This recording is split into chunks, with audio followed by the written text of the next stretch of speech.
¿Cómo estás? Luis Alberto, bien pasando la encerrona También. obligada en esta ciudad, pero bueno, más vale, como dice la frase tan divulgada, más vale quedarse en casa. Exacto, ¿no? Pero pues qué bueno que estás bien, mi estimado, me da gusto, como siempre. Eduardo, ¿cómo ves esta propuesta? Ayer el presidente, ahora tiene en la mira al INE. A mí me extraña porque pues el INE, digo, bueno, ciertamente ganó apabullante, ganó de una forma, tú sabes, muy fuerte el presidente, pero ¿cómo ves esta reforma que pretende, o bueno, o revisar, fue lo que dijo, ¿no? Eduardo Juchín, ¿cómo interpretarlo? Buenos días. Sí, buenos días, Luis Alberto. Mira, yo creo que el presidente, al hablar de asuntos electorales, lo hizo de una manera inusual, porque dice que se va a convertir en guardián de las elecciones. Sin embargo, esto que ciertamente lo primero que viene a la cabeza, como ya ha ocurrido en varias reacciones, es que no le toca al gobierno federal ni al presidente cuidar las elecciones, sino que hay un órgano constitucional para eso, que es el Instituto Nacional Electoral.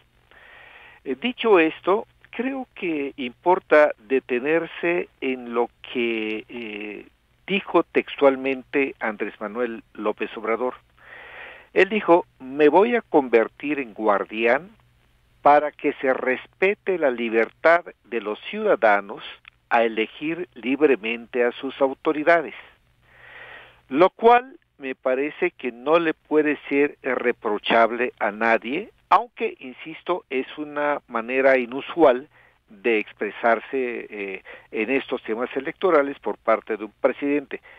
Pero si va a cuidar que se respete la libertad de los ciudadanos a elegir libremente a sus autoridades, Luis Alberto, recordemos dónde ha estado la presión, por lo general, para que los ciudadanos no ejerzan libremente su derecho al voto. Y vamos a recordar con lo que ha ocurrido en años anteriores, desde hace mucho tiempo, que quien viola esta libertad o induce a violarla o presiona a los ciudadanos para votar de un modo o de otro, es precisamente el gobierno.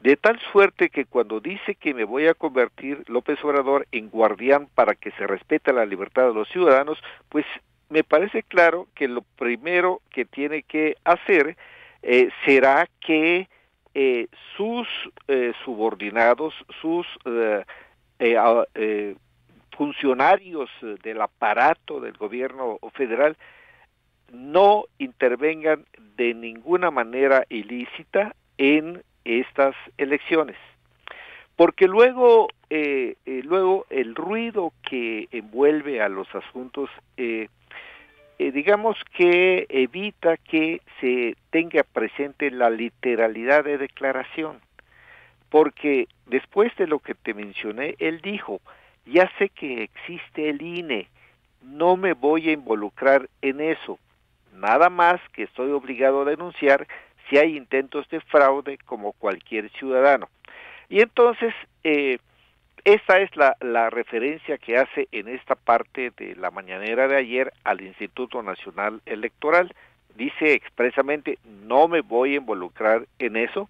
Y luego recuerda que una de las reformas a la Constitución, una de las reformas recientes, fue la de convertir el fraude electoral en delito grave.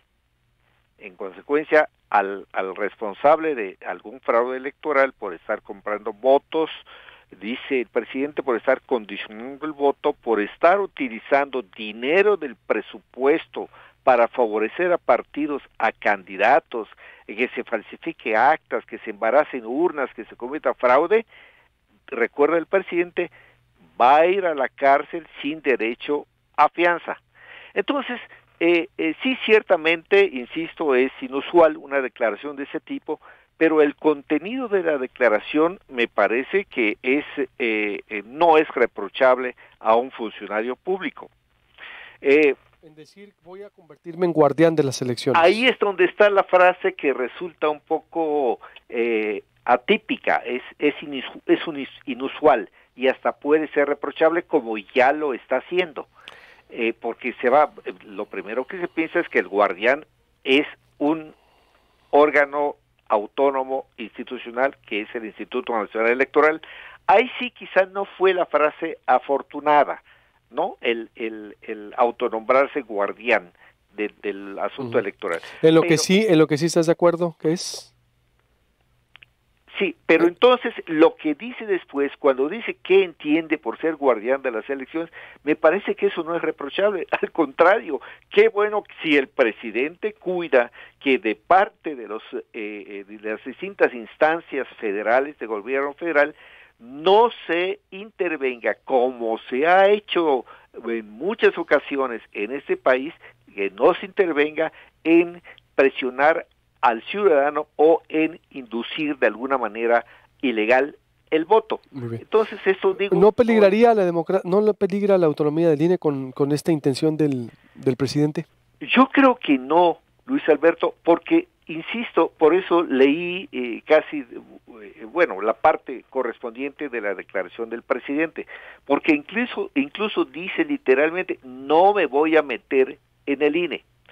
Ahora bien, hubo reacciones incluso del INE, pero ellos, los consejeros electorales, pues, hombre, si leen la declaración se dan cuenta de que no es propiamente reprochable esa intención, porque es una elección correcta, el cuidar que no haya presiones a los ciudadanos, insisto, y quien generalmente presiona a los ciudadanos es el gobierno. Entonces, no está mal, y recuerda que quien incurra en conductas ilegales en esta materia puede ir a la cárcel sin derecho a fianza.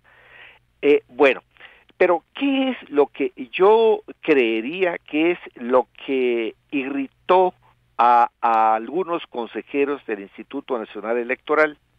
Porque en otra parte de la declaración en la mañanera, de las declaraciones del presidente, él dice que un ejemplo de un órgano costoso es el INE, porque dice crearon todo un aparato durante todo ese periodo costosísimo.